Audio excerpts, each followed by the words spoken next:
There's so many young guys out there who have really poor mental health. There's like friends that I know who are really depressed, and depression rates are going through the roof. Lots of people, especially in Gen Z, are super depressed and feeling super down and not very motivated and don't really have a direction to go in life. And I do think this is down to bad habits. I think it really boils down to just bad habits. I don't think a lot of things in life is about adding things in to help you feel better and improve your mental health. I do think it's stuff that you are doing that is actually detracting from your mental health. In this video, I want to go through some kind of 5 key dangerous bad habits that are destroying your mental health. And I was going through these habits myself. I was doing these on a daily basis, and it all kind of culminated to about 2 years ago. I was just feeling really down. I had a business on the go on the side, print on demand business, and I was working a full-time job, and I was pretty much doing all of these bad habits that I've wrote down here.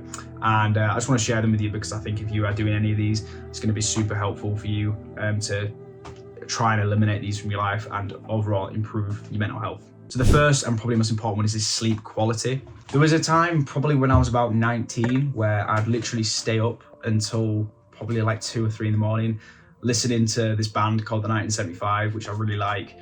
But I used to kind of be in this depressed state. I guess I wasn't depressed, but I was borderline depressed, where I'd be listening to the 1975 at like 3 in the morning, like pitch black outside in the middle of winter. And I'd literally just be listening to them, their live concert, like over and over again until literally like 3 in the morning. And that was fucking up my sleep really badly. And I think one of the biggest reasons why I was so down is because I had such bad sleep quality.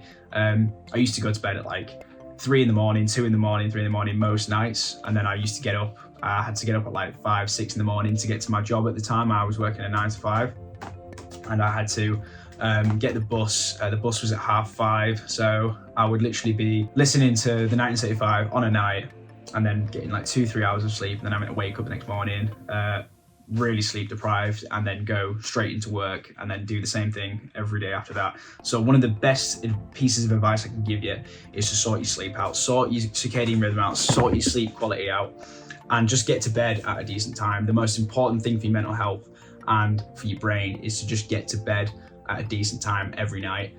I try and aim for 9:30, 10 o'clock, and then I wake up at about 6, 7, and that's worked really well for me in the past year or so, and it's just massively helped me feel better. And yeah, overall mental health's been skyrocketed since just like improving my sleep. It's the most basic thing. Just get your sleep together and don't be staying up till like early hours in the morning. There's so many guys who I know, even who I work with, who stay up till early hours most nights, and then they go to work the next day, and they're in the office at the same time as me at about 7. So they're not getting enough sleep, and I can guarantee their mental health won't be very good. So make sure you're getting your sleep right. Okay, so the second habit is actually phone screen time. So not necessarily social media specifically, but although social media is really bad, it's probably what's causing the phone screen time to be so high. And I used to find myself doing this. I used to basically go onto Instagram, watch a ton of reels, look at a ton of memes and shit posts and stuff like that. And then I found myself onto YouTube watching YouTube shorts. And then within like a few minutes, I'd just go straight back onto Instagram again, because I'd sort of had my dopamine hit on Instagram, gone to YouTube Shorts, had another dopamine hit, gone back to Instagram, had another dopamine hit, and I just kept jumping between social media apps, having dopamine hits. And although it feels great at the time, it literally takes up like 2 hours of your day, and it literally fucks you up mentally so badly. If you're addicted to social media, I've seen this before, it's happened to me, is where people just get addicted to social media. They get so much dopamine hits from social media that nothing else seems enjoyable to them anymore. And then when they're out at dinner or when they're out with the friends, they're just hooked to the phone. They're just on Instagram showing each other memes. I have friends like this who just show me memes all the time, although it can be funny at the time. It's literally just like we're all here talking, having a laugh, being social, and then like there's someone just on the phone, just showing videos to each other. And it's something I've massively cut down on and trying to completely avoid, eliminate from my life. If you're that guy who's around with all your friends at the table and you on your phone and you're just scrolling through Instagram, that's bad. I mean, you're literally out with your friends, you try to be social, and especially if you're on self-improvement and you're cutting out the amount of time you spend with your friends, the last thing you want to do is in that time just be on your phone. Limit your social media time and get off your phone. Essentially just cut down your phone screen time. It's going to hugely improve your mental health. And then kind of just linking on from that, it's actually looking at other influencers and successful people online. So I found one of the biggest problems I had was I was seeing, and I do still follow them, is a lot of like really successful guys who I look up to. But watching their content too much and looking at a lot of successful people can actually damage your mental health. And that's what happens to me, is when I see all these guys who are super successful, I'm thinking, you know, I'm not good enough. Like this, like people like Iman Gads is a huge one because he's only a few years older than me. I think he's like 4 or 5 years older than me. And when he was my age, he was making so much money. And it just makes you think like, shit, you know, I'm not really doing that well, am I? You know? And it used to kind of demotivate me and put me in a bad place mentally. So what you need to do is you need to, if you are on Instagram, you need to try and just basically unfollow all of the kind of successful businessmen, entrepreneurs, that kind of thing. Although they can give good advice, if they're giving out great advice, carry on following them. Don't follow any guys who aren't giving you any education or any good advice, who are just gloating and showing off and flexing essentially. Rappers is a big one. If you listen to rappers and things like that, you know, they're always singing in the songs about, you know, how much money they make and their 40k watches and all this stuff.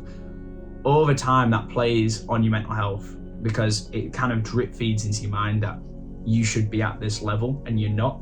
So it's like, no wonder you feel shit, no wonder you feel underachieved, you know, because you kind of constantly being drip fed this idea that, you know, by 21 you're supposed to be a millionaire, and it's not true. So try and limit the amount of people you follow and watch and content you consume on other guys who are ahead of you in life. Because remember, like, if you've got big goals, big ambitions, and you want to get to that level, you will get there, you know, with the right tools and the right path and the right mindset. You're just not going to get there yet. You need to extend the time frame and accept that, you know, to get there, you can't be polluted with other people who are there and feeling unmotivated. You know, the only way you're gonna get there is you gotta be motivated, you gotta be in a good mental health state.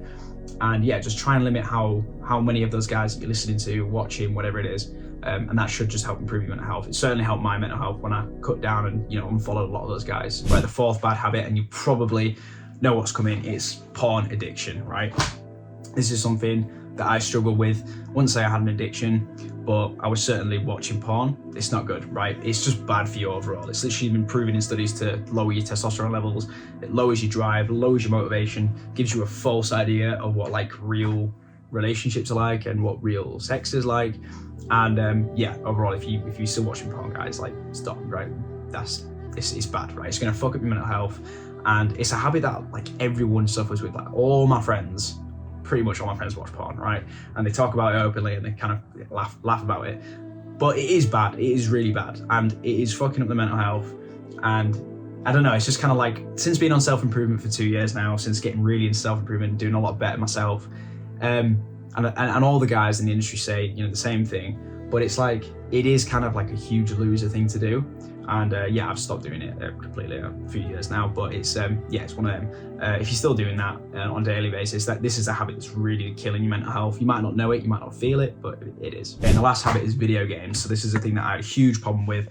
I would literally spend hours and hours and hours a day playing GTA. In lockdown, I had all the time in the world. I was on furlough. I was getting paid to do nothing. So if you don't know what furlough is in the UK, when COVID happened, if your company or whatever was like down, or you know, you couldn't go to work, or for whatever reason because of COVID, the government would literally pay you like the same wage that you would normally get. So I was on like, you know, £1,200 a month, which for me at the time was a lot.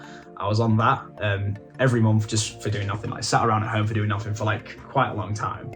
And I spent all that time where I could have been building a business, building this YouTube channel, doing whatever I wanted to like further myself. I spent it on GTA. I spent it literally playing GTA for hours on end. And me and my friends have talked about this before, how it was fun, but it's such a waste of time. And yeah, video games are just, since I've learned more about them, it's just, I can't believe how addicted I used to be to video games. And the fact that I've not played any video games for nearly going on for like a year now, like barely any. I'm quite proud of that, and I do think that if you are playing video games, then, and you've got big goals, and you've got, you know, you want to get places, and you feel unmotivated, and you mentally feel a bit depressed, and video games are just going to make it way worse, because not only is it just, you know, a waste of time, it's a huge spike in your dopamine levels, and when you spike your dopamine, as you probably know, it actually crashes you afterwards, and video games really spike your dopamine like really high because they're really fun, right? They are really fun, and I get that. You know, I used to be addicted to video games, especially GTA. But yeah, cut out video games from your life.